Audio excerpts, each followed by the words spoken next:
Can we welcome Dr. Jude Montague, who's going to come and talk about film?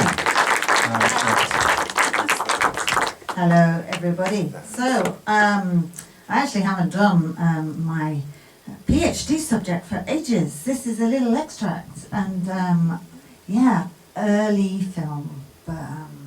So you guys are helping me reconnect with it. So that's very cool for me, because I actually got invited to put a proposal to an academic publisher for it recently. So I have to connect with it, and I want to. So, what was, do you reckon, the greatest British war picture, moving picture made before the First World War? I mean, yeah, what would it be? Anyone know kind of when film started? What kind of time? About mid 1890s. Yeah, so it hasn't been going very long, and just before the First World War, the films are getting longer, so we're starting to get into feature-length film from the short films. So what would be the contender for the greatest British war moving picture made before World War I? What kind of war would it be about? Because the British like war, apparently. They seem to like it a lot. But then during the Victorian period, they considered themselves a lot to be at peace, because they didn't have a lot of war that came close to them, or that they seemed to win all the wars, so that didn't count. And that's so you had the Crimean War that kind of touched people in the UK on British soil, because they could see they were doing really badly, and their own soldiers that were sent out were really not doing very well. And there was the Boer War, yeah. So, yeah, the Boer War, which was pretty far after, isn't it? It's about 1900. So, yeah, then they didn't do so well there either. Then so they complained about the Boers. So I'm going to, Dan, you're going to turn the sound down for me, because I don't want to hear my friend Vanessa talking about this film. I just want us to watch it. So this is the kind of great war film that we might have had in 1901, which is called A Sneaky Boer. And so it's not filmed in South Africa, where the Boer War took place. Is it going to play? Let's see. Yes. It's not filmed, it's probably filmed somewhere like Bolton, where I'm from. So there is a very fine British officer, and you can see, if you look very closely, that there might be a couple of Boers sneaking about. Oh dear, he's tired, so he's... there they come. They've been hiding about, always have the bayonets, nice for having a rest. They're really sneaking, aren't they? Oh no! Look at them sneaks. Oh. British very good at dying on films. Yeah. Oh, good. Gosh, you guys. I won't use my gun. No, I'll just chuck it on the floor. Something. Yeah. Gotcha. Oh, he's really done him in. I think he might need to give him an extra kick, or no, he's too scared by the... I'll shoot him now, maybe.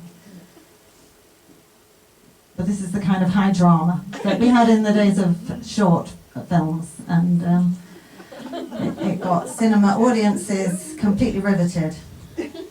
So, what other films there was? Well, wars, in terms of wars, there was obviously the one with France, with Napoleon in the early 19th century. So you would think you're a filmmaker in about, when films start to get a bit longer, so you might think, I'll make a film about the Battle of Waterloo. And it's going to be great, isn't it? You're going to have telescopes, you're going to have somebody looking through it, and you might see Napoleon through it in a nice little circle, on Wellington, and lots of sort of horses or landscapes as Wellington and Napoleon sized each other up.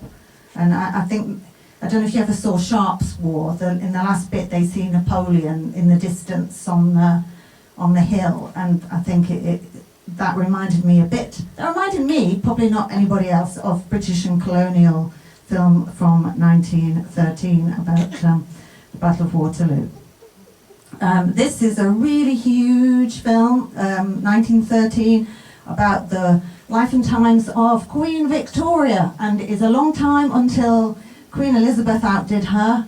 60 years she had of being a queen. 60 years, that's a lot of battles and a lot of news. And what they did was the filmmakers, they took all the illustrated London news, which had illustrations about all the different news events during the Victorian period, and they got everybody together and they enacted out a lot of scenes, and in it we have the Crimean War, and this is at Sevastopol, and this is the Ealing Studios, or rather the first studios at Ealing, which wasn't Ealing Studios, as my tutor kept telling me, stop saying Ealing Studios, you have to say Barker Motion Photography, because it's a different company run by Bill Barker.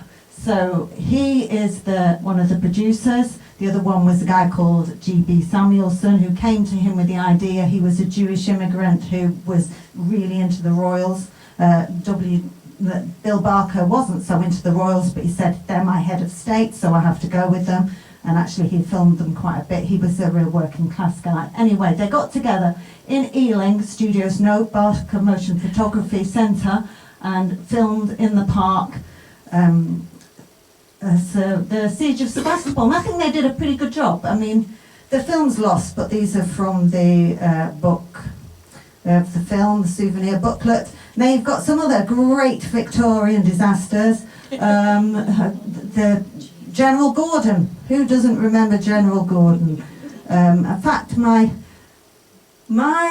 dad's dad, who's from the family from Koningsberg, they're Scottish, they went to Scotland. He remembers the first news he remembered was the boys with the, what do you call it, you know, when you've got the newspaper, the first news story he remembers was the kids running around the street shouting about General Gordon being killed in Khartoum, because he just believed a little bit too much in the British Empire sort of saving him, because British was best, but it sort of got deaded.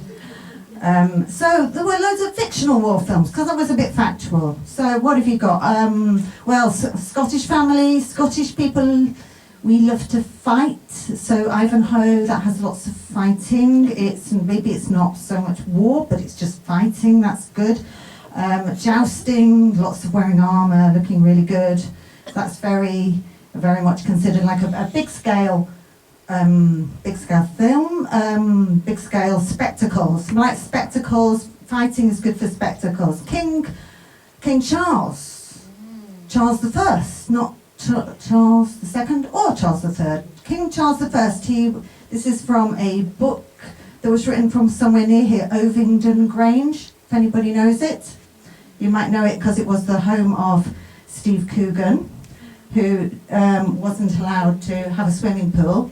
So he moved, but he bought it for 2.45 million in 2011, and he sold it in 2018 for 3.25 million, so he was okay. Anyway, the book King Charles was hiding in the chimney breast, where he fathered a child. I couldn't quite work out the description. Apparently fathered child in the chimney breast at Ovingdon Green, and then Ovingdon Dean. Ovingdon Grange, chimney breast, King Charles I, father and child, running away to France. Okay, Shakespeare. That has lots of fighting. And here, yeah, so Shakespeare. So, is this where my film is? No, let's just go straight to the film.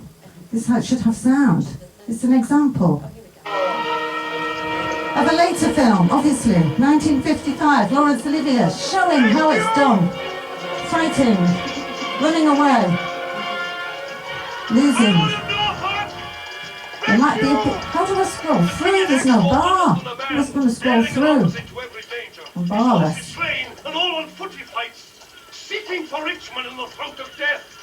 Rescue, But fair great lord, speeches, or else the day epic is lost. stuff, horses, pike staffs, this kind of people falling into rivers, looking, and reaction shots, look at that. Great music. Trees. But you can film it anyway, you don't need to have a big set because you just go into a field. For a horse! And he wants a horse. But no, Has he my got- lord, No. I'll help you to a horse. Slave, I have set my life upon a task, and I will stand the hazard of the die. It's good, isn't it, that Lawrence Olivier, anyway. Let's go back.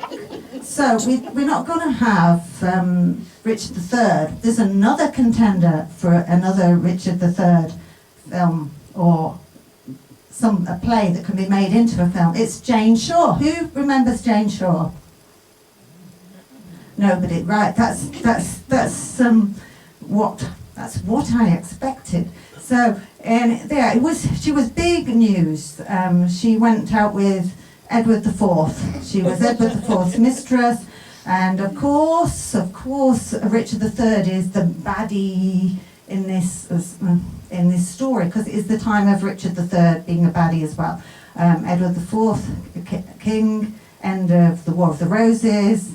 King Richard III isn't king yet, he's just a sort of baddie in the background. But basically, Jane Shore is a mistress, therefore she is a tragic woman in the plot. Let's see it. And also a very sexy one. Look at that, 1913. Look at that, it's an opportunity, isn't it? Big epic story of royals, mistresses, sex, morning, sunlight. Watch out, Princess Diana-ish. And it's very tragic. Look, here she is, Jane Shore in her white, walking through the street in penance. The Victorians knew this story because it was very tragic. It was a story that was enacted in the theatre. It was like big business in the theatre. And she fell down and on the street because she had a bad time, and she's a very tragic heroine. So we can make a big epic film out of this. Look, people stairs fighting. This film is not lost, but I've only got stills. Look at that. I'm going up the stairs. Oh no, he's got a sword. It's great. It's opportunity for scenes. Look at this. This is Jane Shore doing her penance. She walked through the streets of London in her white. She had to do penance for being the mistress of Edward IV, and everybody came out to watch it because she was really sexy. Was she not Diana? In some ways. There she is. Look, through the streets.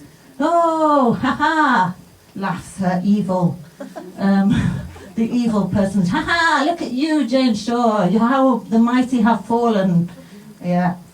So we're good. There she goes. Look at all that snow, all that paper snow that they used. And here she is with her extra hair in the ditch. Oh, and I'm going to read.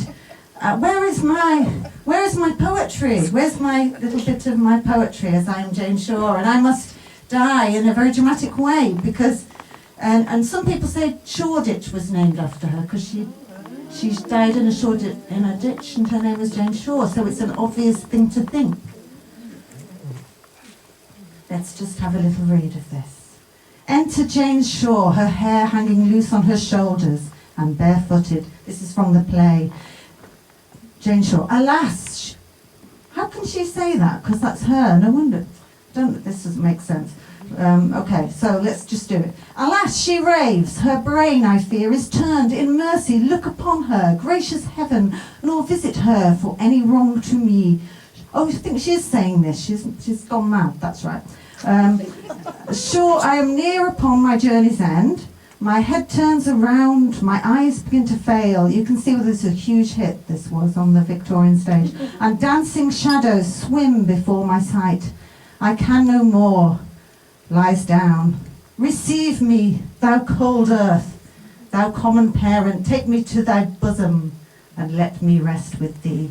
So it's very Lovely dramatic stuff. So she lies down and dies in a Shoreditch. That's it. So this is a great subject for a big war epic before the First World War. Look at that, scaling down a castle. That's a real castle. That's a real scaling.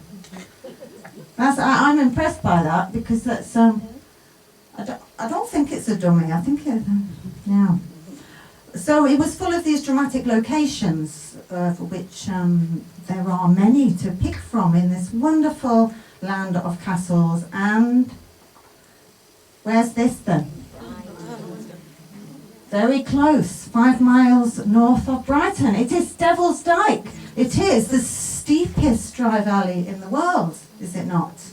100 metres or 300 feet, something like that. My notes have all disappeared off here, so I'm all right, but yeah.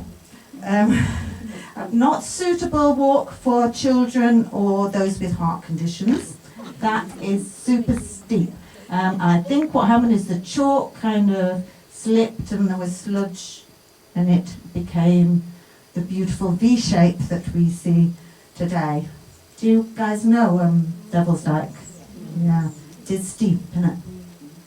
Yeah, I got very tired. Yeah. Anyway, so they decided, Bill Barker, my favourite producer of 1913, he decided to film the James Shaw battle scenes, the big battle scenes there. Oh my gosh, he really took a lot of people, and a lot of people came from the Lewis prison for the day to take part. They were given all these pike staffs and all this costume. That must have come from, I guess, the London stage people. They're like angels, isn't it, that do all the stage costumes. They had those people at the time, so they got all the props from there. It's amazing, isn't it? Look at them, there's loads of them. Look, there they are, look. It's just amazing, all this, there they were, down the Devil's Dyking with doing this battle scene. How difficult is that to coordinate and everything? And you can only take the film once, can't you? You can't, it's not like you can go back up, it's not digital, is it? It's like you just got a few reels, these big reels in the camera that are like, it's the first time they've been used, cameras with reels this long in them, and yeah, this is big stuff. And this was a huge epic. Look, number of artists employed, that's actors, 5,748, carpenters, 53 of them, costumes, 4,117. That 6,500 quid was a lot of money, trust me. Silk, look at that, 2,920 yards. Very accurate, they didn't put 3,000 approx. 870 yards of velvet, 342 horses, 7.5 tons of armour. So, you know, talking about cardboard sprayed silver, no, big, lots of armour. Number of battle arms. This is like pike staffs and swords. What is it? 4,500. 37,900 feet of timber. 41 special trains hired. Just not like today, is it, really? Number of train miles travelled, 352. And the cost of fares was 416 quid. And the weight of the snow, we saw the snow earlier, was 1,300 weights. I think that's amazing, because you just wouldn't, you know, what you can get today. And this, you know, everything's just such massive scale. It's so beautiful. Oh, look at, it's just, I think that's beautiful, beautiful account sheet. So, what happened? Let's find out what happened. Tim has the secret, because as I said, my notes have disappeared, so we've got the beautiful phone. So, the hillsides, this is what happened, in actual fact, when they filmed this scene. The hillsides of the Devil's Dyke were so steep that directly a section started to advance. That means a section of the army, the Actory army. They could not stop themselves going forward. There was some good hand-to-hand fighting when the two sides clashed together at the bottom of the valley. The pikemen, holding long pikes and very large shields, got the signal flag to move into battle.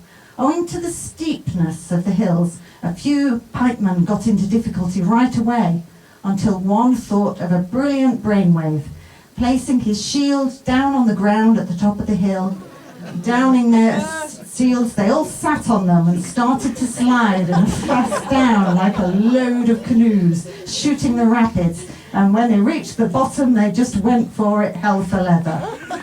So that's what happened there. And I think we can, it's difficult to see in the film, but this is basically what happened.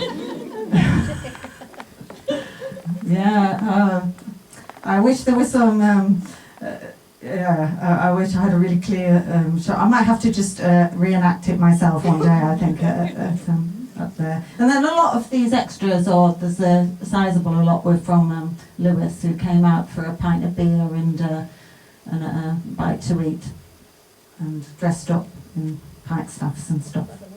So it wasn't only the men that got into danger in these films, they were very dangerous making these films. Look at those headdresses, looked really dangerous, blowing in the wind.